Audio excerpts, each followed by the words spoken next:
I repeat your order, madam. Katsu salmon, 5 pieces, Hoso maki mango, and katana roll. Yes. This one, madam, with a crab? What? With crab? Yes. Okay. But you come here, madam, to pick up? How long it takes in total? Maximum 15 minutes, madam. Okay, take your time. Okay. Can I get your name? Abdul Karim Dawood. Sorry?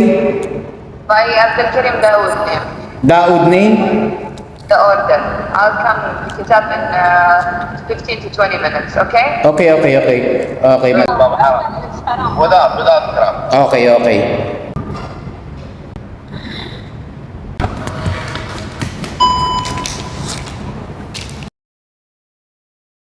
At after ko ngang makuha ang order ni boss by phone call, ginawa na namin ni partner ang order ni boss. Una nga ang order niya without crab, with crab pala. Pero nagbago yung isip, ginawa na niyang without crab.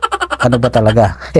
Kaya nga kung gumawa na tong unang katsu salmon roll, and then si partner naman ang gumagawa ng hoso, mango. At eto na nga at patapos na yung aking ginawa na katsu salmon, ay bigla naman kaming nagka-order ng dining. Kaya sabi ko kay partner, ikaw na partner muna magtuloy na ng ginagawa ko na katana roll. Dahil lumabas nga ako para naman ma-assist yung customer na pumasok. Kaya naman ito si partner ang nagtuloy ng pagro-roll. At dahil hindi naman umorder yung customer na in-assist ko, kaya naman bumalik na ako agad sa kitchen para tulungan si partner sa pag-prepare nitong order namin by phone call.